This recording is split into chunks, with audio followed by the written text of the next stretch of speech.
morning students, how are you? Today here we are for once again subject history, and our topic is the story of kings and the chronicles, which is related to the Mughal Empire. Everybody knows about the Mughal Empire. It is the greatest empire in the India and which have ruled the many of the years. So in this content, in this topic, we will see about the main literature portion of the Mughal Empire, which provide important information, which provide important administrative knowledge, political knowledge, and the cultural and diversity knowledge on that era. So on that time, the many of literatures which were written by the either they are written by the Abul Fazl, Abdul Hamid, and many other persons. They provide very important information on that time, because many of Britishers have tried to translate the chronicles into the languages and to get important information on that time. So how do the Mughal Empire provide information? How do they help us to develop the society? So किस तरीके से उन्होंने उस society को develop किया है वो हम इसमें देख रहे हैं. First of all we are discussing about their literatures which is known as the historical chronicles. I have told the previous video chronicles that is related to the stories which mentioned in a particular textbook, and that is reflected a picture based story. What is the important part of the pictures? Because as you know, pictures show that the pictures make the any story interesting. Their visualize, their art and their calligraphy is the most important part of any book. आपको लगता है कि जब किसी book में pictures होती हैं, उसकी लिखावट सुंदर होती है, उसकी स्टोरी अच्छी होती है, तो आपको भी पढ़ने में इंटरेस्ट आता है. तो जस्ट लाइक दिस कि they have to create interest in the stories, कि किस तरीके से उन्होंने उसको लिखना शुरू किया. तो Akbar have use the special script, right, which is in Persian, and that is known as the नेस्ले. वो हम पढ़ चुके हैं. नेस्ले के से related important question. But now we will see the painted image. Painted image किसने बनाई है वो हम देखते हैं. सबसे पहले पेंटेड इमेज क्यों बनाई जाती थी, यानी अबुल फजल ने इसको एक मैजिकल आर्ट कहा है. Abul Fazal said a magical art. Painting is a magical art. क्यों है पेंटिंग मैजिकल आर्ट? मैजिकल यानी कि बहुत ज़्यादा सुंदर. क्यों है? सबसे पहले बात करें तो enhance the beauty of book. Enhance the beauty of book. किसी भी बुक की ब्यूटी को बढ़ाती है. एम आई राइट? है ना? आप ही की बुक देख लीजिए, देखिए कितनी सारी सुंदर सुंदर पिक्चर्स बनी हुई है. तो इससे क्या होता है, बुक की सुंदरता बढ़ जाती है. फिर possesses the special power of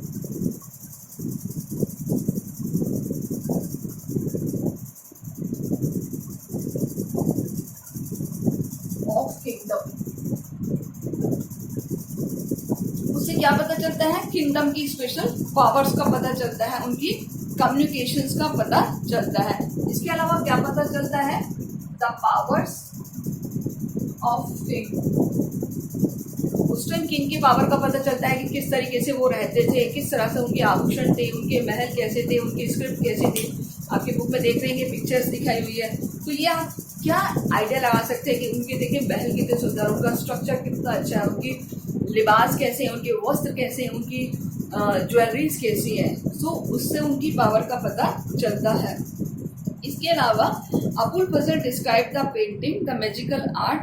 it had to provide a make inanimate provide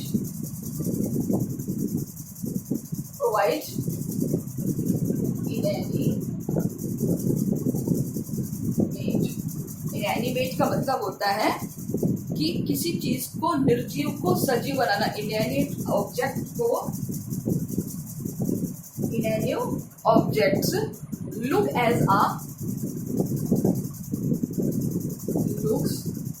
as a the possessed life.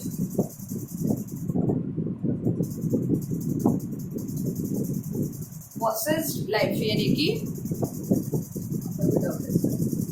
किसी निर्जीव चीज को सजीव बना दिया हो, यानी कि इनएनिमेट यानी निर्जीव को सजीव बना दिया गया है। तो ये सारी चीजें यूज करते थे किसमें हम, पेंटेड इमेज में। किसमें यूज करते थे, पेंटेड इमेज। जो भी हम पिक्चर्स बनाते थे उसमें जो हम यूज करते थे वो पेंटेड इमेज इस तरीके से होती थी। अब हम बात करते हैं कि कुछ ऐसी पिक्चर्स थी जिनके रिगार्डिंग उनमें कॉन्फ्लिक्ट हो गया था। तो कॉन्फ्लिक्ट किस किस के बीच हुआ था, conflict between rulers and religious Orthodox, जिसको हम उलेमा भी कहते हैं। Religious Orthodox in the sense कि जो ऐसे पर्सन जो बहुत ज़्यादा कंजर्वेटिव्स होते हैं रिलीजन को लेकर, उनके बीच क्या क्या हो गया था। तो नेक्स्ट पैराग्राफ इट इज की the painting poetry of emperor his court the people who were the part of the source of tension between rulers, जो रूलर्स थे उनके बीच में, रूलर्स और जो मुस्लिम ऑर्थोडॉक्स थी जिन्हें उलेमा कहते थे, उनके बीच में एक कॉन्फ्लिक्ट क्रिएट हो गया था। क्यों क्रिएट हो गया था उसका भी रीजन है, देखिए, क्योंकि जो मुस्लिम ऑर्थोडॉक्स के पर्सन थे वो ये नहीं चाहते थे कि हमारे जो रिलीजन से रिलेटेड चीज है उसको इस तरीके से कोई पेंटर रिप्रेजेंट करे। जैसे अभी आपने सुना होगा हमारे यहाँ पर भी हिंदू धर्म के देवी देवताओं के जो भी पिक्चर्स बनाए गए उसके ऊपर बहुत सारे लोगों ने अपने आप को टिप्पणियाँ की है या कमेंट किए हैं। क्यों? क्योंकि उन्होंने उनको बहुत गलत ढंग से रिप्रेजेंट किया है। तो मे भी शायद जो मुस्लिम ऑर्थोडॉक्स थे, जो उलेमास थे, जो धार्मिक गुरु थे, उनको ये लगा होगा कि ये हमारे प्रॉफिट मोहम्मद साहब का एक पिक्चर बना रहे हैं, जबकि पिक्चर्स बना ही नहीं सकते क्योंकि पिक्चर बनाना तो भगवान का काम है, अल्लाह का काम है। तो इसलिए उनके कॉन्फ्लिक्ट्स हो जाते थे रूलर से, क्योंकि ये जो रूलर थे जो भी क्रॉनिकल्स बनवाते थे, जो भी हिस्टोरिकल बुक्स बनवाते थे, उसमें वो इमेजेस भी होती थी। तो इस तरीके से उन्होंने उसको कॉन्फ्लिक्ट्स को करना शुरू किया। मैं आपको रीड करके बताती हूँ ये कि prophet is cited as a having forbidden into depiction as a living being in a naturalistic manner, यानी कि प्रॉफिट मोहम्मद आपको बताइए कौन है, मोहम्मद साहब। प्रॉफिट मोहम्मद को ऐसा कैसे लिखा है, लिविंग इमेज यानी कि किसी चीज को नेचुरलाइज विजुअलाइज करना नेचुरल मैनर में। जबकि उन्होंने क्या सजेस्ट किया था कि this is the appropriate the power of creation, this was the function of God, यानी कि ये जो फंक्शन है वो किसका है, गॉड का है, अल्लाह का है, कि अल्लाह ही किसी की इमेज बना सकता है, बाकी और कोई नहीं बना सकता। तो इस तरीके से उनमें एक कॉन्फ्लिक्ट्स होते थे। Now we will see about the sharia. What is sharia? क्या होता है शरिया? हमने पहले भी पढ़ा है, sharia is the Muslim law. यहाँ क्वेश्चन आपसे पूछा जा सकता है what is sharia? Sharia is a Muslim law. अब उसमें भी चेंज आया है, यानी कि change with the time, the body of Islamic tradition, the interrupted the different way of the various social groups. Frequently, each group that provide understanding to traditional rulers in the many Asian regions during the centuries. अब ये जो picturisation की information है वो बहुत आगे तक पहुंच गई है, यानी ईरान इराक तक भी पहुंच गई है। देखिए कैसे कि Asian religion during the centuries of empire building the regularly commissioned artist to the kingdom, यानी कि अब वो किंगडम्स में उनको बुलाने लग गए, आर्टिस्ट को बुलाने लग गए। The Safavid kings of Iran, Iran का एक किंग दिया हुआ Safavids, for example, the patronize the finest artists, जो कि एक बहुत बढ़िया आर्टिस्ट था, who were the trained in the workshop up to the set up the court, the name the painter such as that the Bihaz contribute the spreading the culture fame and the Safavid court war and white, जिसने war and wide की जो culture है उसको बहुत ज़्यादा famous किया था। Second paragraph is very important, that is the Iran. अब देखिए ईरान से क्या हुआ है, कि Iran also made their Mughal India, Iran से भी कुछ लोग आए हैं मुगल इंडिया में, ब्रॉट मुगल कोड लाए गए हैं। और उसमें से कौन से हैं पर्सन? 2 पर्सन आपको याद रखने, Mir Syed Ali, first Mir Syed Ali,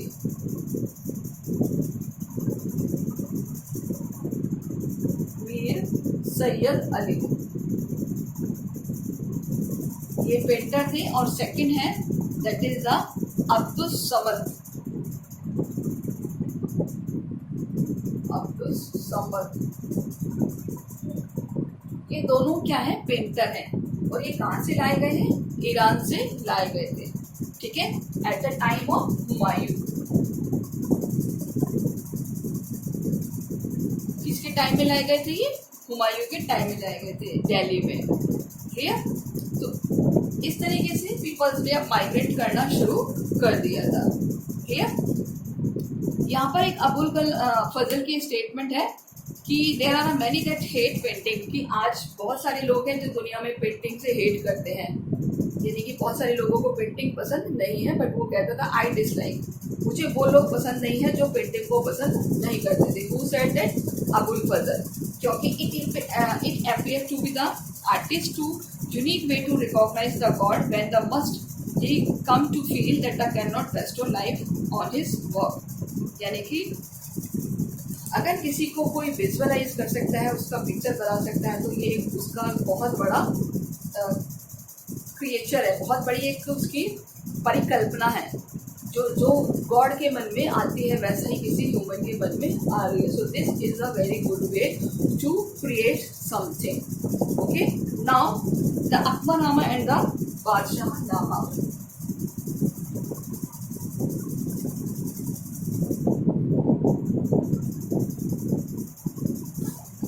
that is Akbarnama and बादशाहनामा।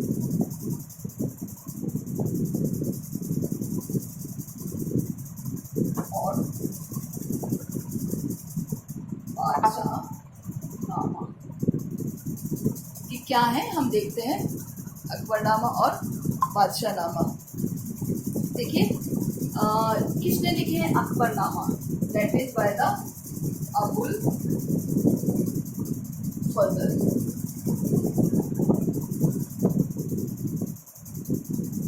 Rot that is the Abul Fazl, clear. आपको ये याद रखना है, अबुल फजल ने ये सारी लिखे हैं। इसके अलावा अकबरनामा अबुल फजल ने लिखा है, और बादशाहनामा किसने लिखा है? दैट इज द, इसका अब्दुल हामिद है,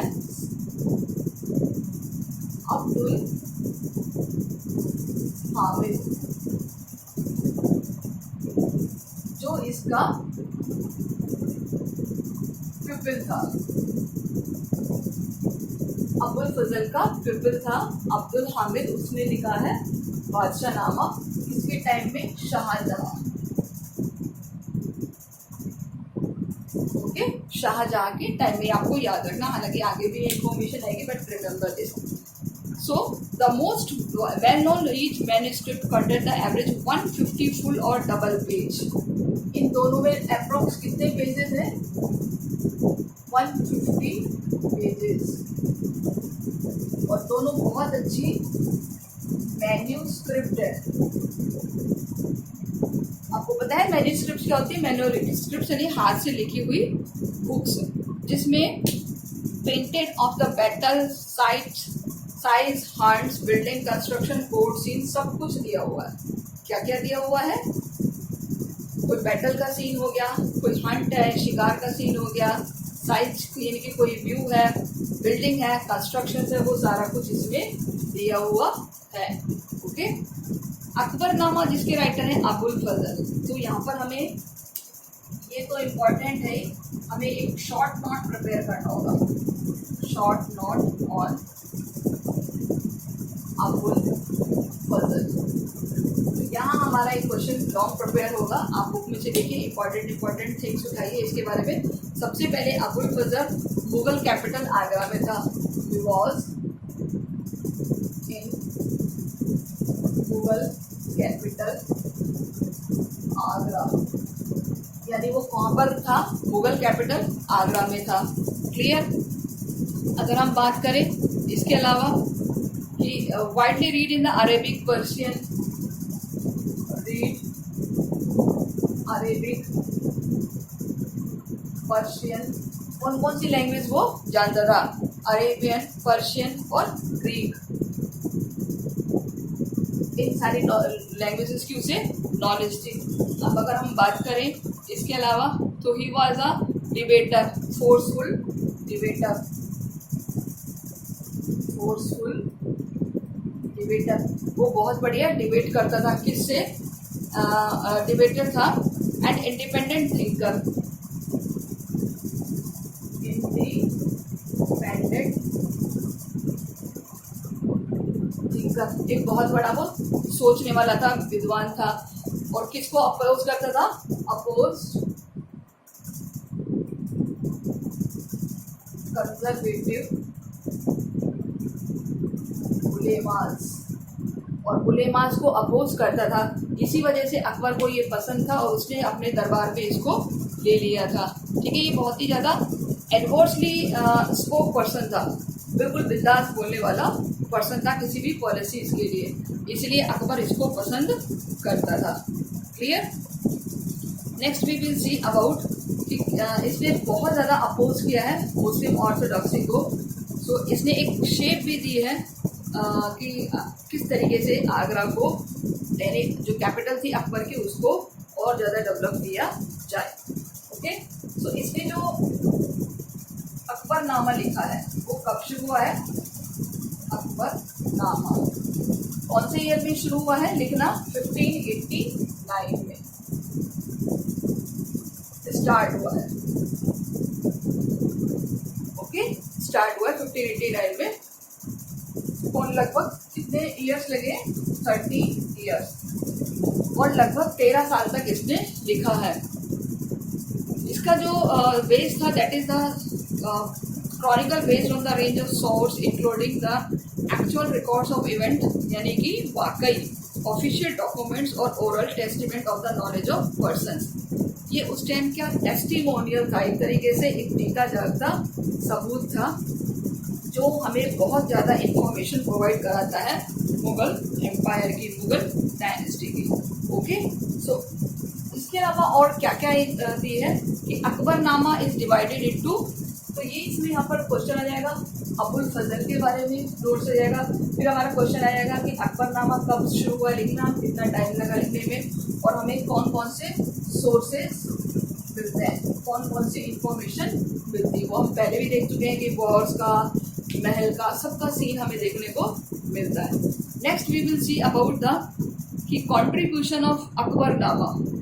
अच्छा, एक और चीज़ है, इसको अबुल फजल को किसने मारा था, तो यहाँ पर आपका बुक में दिया हुआ पैराग्राफ में, दैट इज द कि इन 1601 इसने क्या करा था, 3 वॉल्यूम्स प्रिपेयर करे थे, divided into 3 books of the chronicles. Akbarnama को 3 पार्ट्स में डिवाइड किया था, 3 वॉल्यूम्स।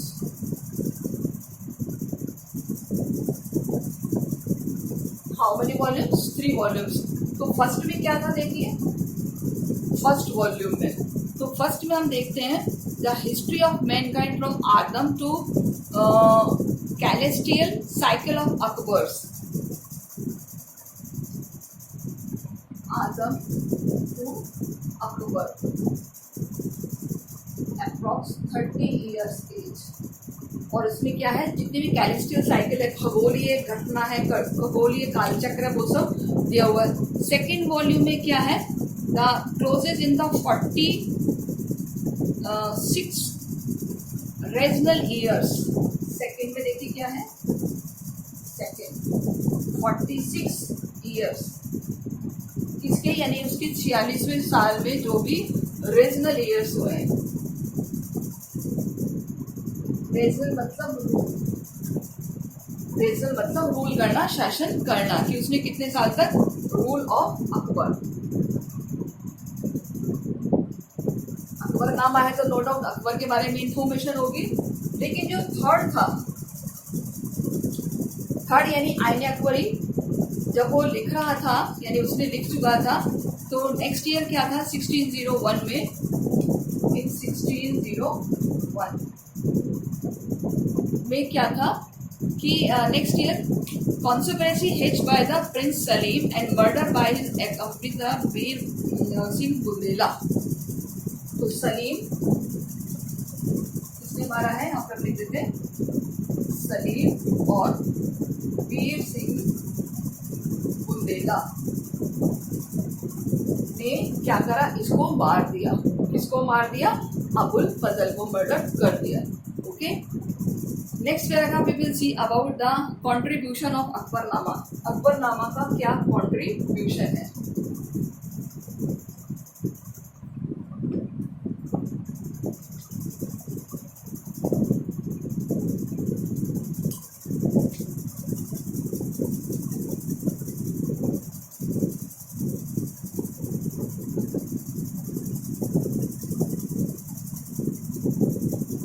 अकबरनामा ने दुनिया को क्या दिया है, सबसे पहले provide a detail description of, provide detail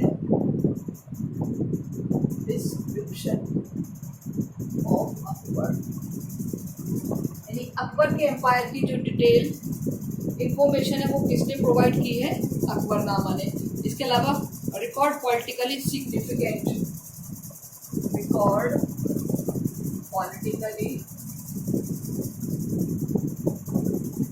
significant, जो भी पॉलिटिकली इंफॉर्मेशन हैं, जो भी पॉलिटिकली उस टाइम की घटना है वो सब इसमें लिखे है।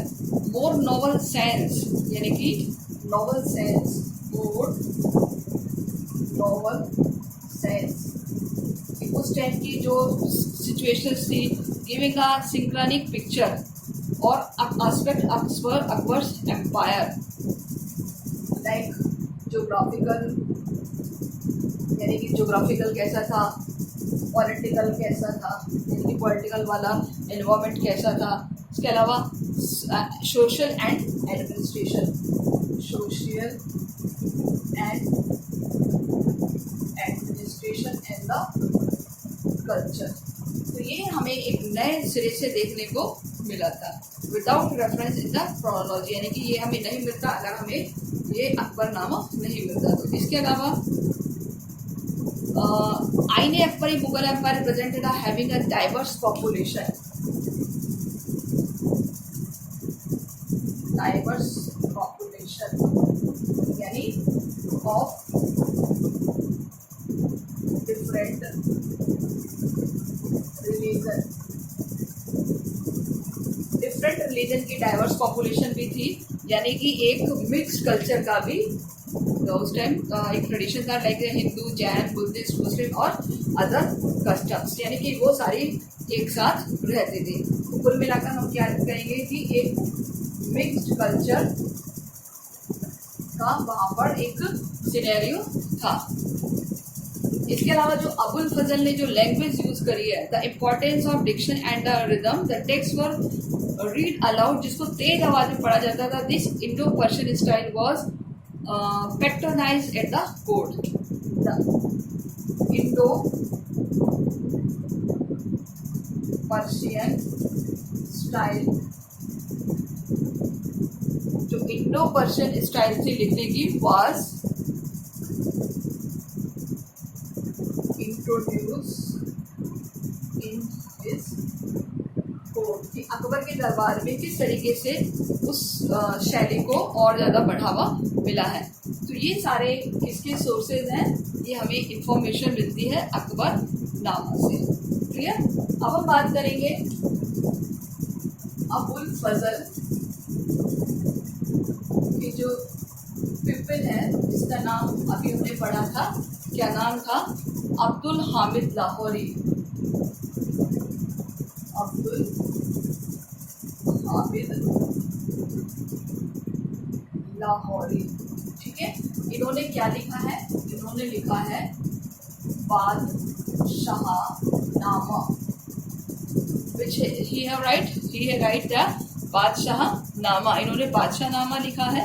और इन्होंने बहुत सुना था इनके टैलेंट के बारे में और write a story modelled of the Akbarnama. तो Badshahnama is the official history of volume that is the 10 year. तो इनको जो इनवाइट किया था वो किसने इनवाइट किया था? शाहजहां ने।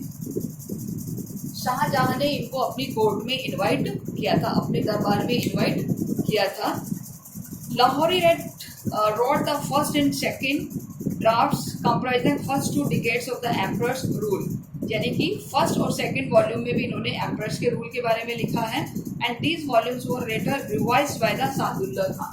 और फिर इसको रिवाइज किया गया है, रिवाइज्ड बाय सादुल्ला खान। सादुल्ला खान ने इसे रिवाइज किया है। क्लियर? यानी कि जो बादशाहनामा था उसको किसने रिवाइज किया है? Revise by Shahdullah Khan. Clear?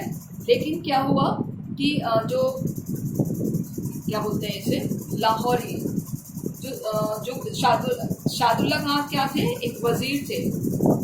So infirmity of the old age prevented Lahori from proceeding with the third decade, which was the chronicled by the historian Waris।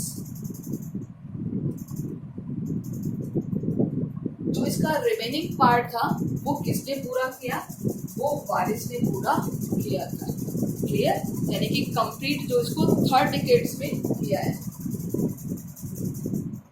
जो इसका जो था ना ये third decades,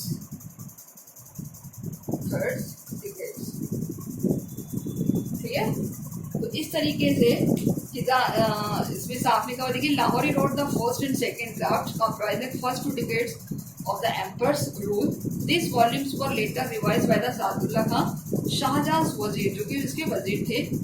Infirmities of old age prevented Lahori from proceeding with the third decades, which was the chronicled by the historian Waris, जो कि इतिहासकार वारिस के थ्रू लिखे गए। In last we will see about कि और क्या क्या इम्पोर्टेंट है इसके बारे में। कि आप देखिए जब कॉलोनियल पीरियड आया है, colonial in the British rule,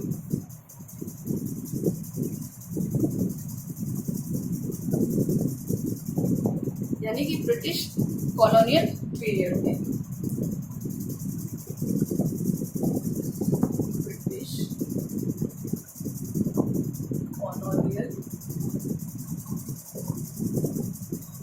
colonial period में इन्होंने क्या करा? ब्रिटिश गवर्नमेंट ने इसको ट्रांसलेट करना शुरू कर दिया, इंडियन हिस्ट्री को ट्रांसलेट करना शुरू कर दिया, ताकि ये क्या कर सके?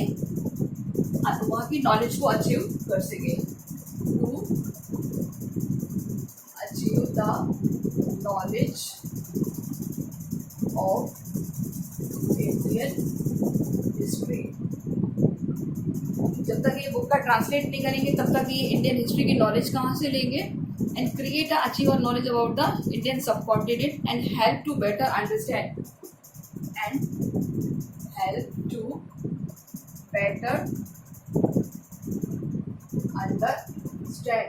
यानी कि समझने में ज़्यादा सुविधा मिलेगी, अंडरस्टैंड द पीपल, यानी लोगों को समझने में ज़्यादा हेल्प मिलेगी। And the cultures of the empire, and cultures of the empire, culture को समझने में भी हेल्प मिलेगी, यानी उस एम्पायर की क्या कल्चर थी उसको समझने में भी बहुत हेल्प मिलेगी। सो दे साउट टू रूल, ताकि वो उस पर रूल कर सके। अब उन्होंने क्या करा है? एक इंस्टीट्यूट डेवलप किया है ब्रिटिशर्स ने,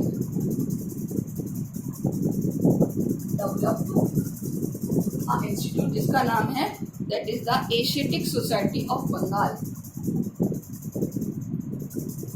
एशियाटिक सोसाइटी ऑफ बंगाल, ठीक है, Asiatic Society of Bengal develop किया 1784 में, 1784 इन 1784 और सर विलियम जॉन्स, किसके थ्रू? सर विलियम जॉन्स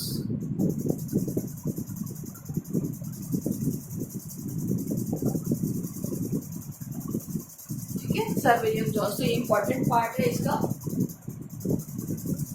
ये आपको पढ़ना है।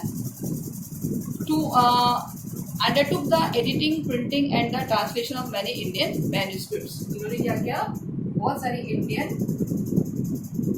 मैन्यूस्क्रिप्ट्स को ट्रांसलेट करना शुरू किया। ठीक है, ट्रांसलेट करना शुरू कर दिया। अब इसके बाद बात करें कौन कौन से वर्जन्स को ट्रांसलेट किया गया है। ट्रांसलेटेड वर्जन्स, सबसे पहला है अकबरनामा और दूसरा है बादशाहनामा।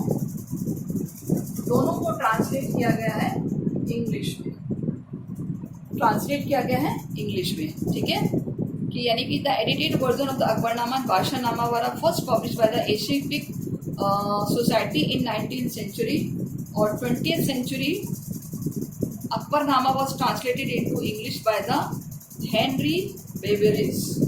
इंग्लिश में किसने इसे किया है, बाय हेनरी बेवेरिज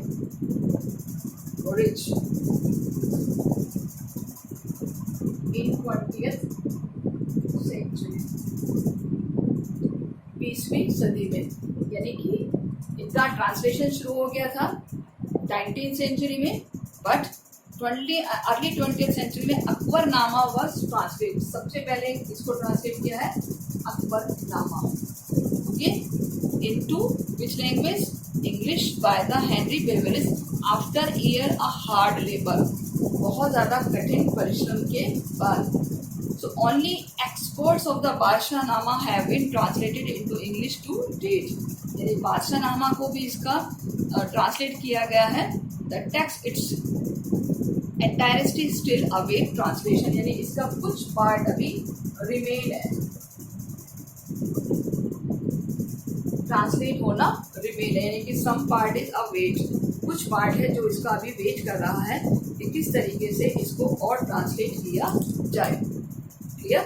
तो this is the story of British empire, किस तरीके से इन्होंने क्रॉनिकल्स को, उस सिचुएशंस को समझने में हेल्प किया। देखिए अकबरनामा और जो बादशाहनामा लिखा है, तो उन स्टोरीज से ब्रिटिशर्स ने जब इसको ट्रांसलेट किया तो उनको बहुत ज़्यादा आसानी हुई कि उनके रूल्स को, उनके कस्टम्स को, उनके ट्रेडिशंस को समझने में, और ताकि वो इजीली उनके ऊपर रूल कर सके।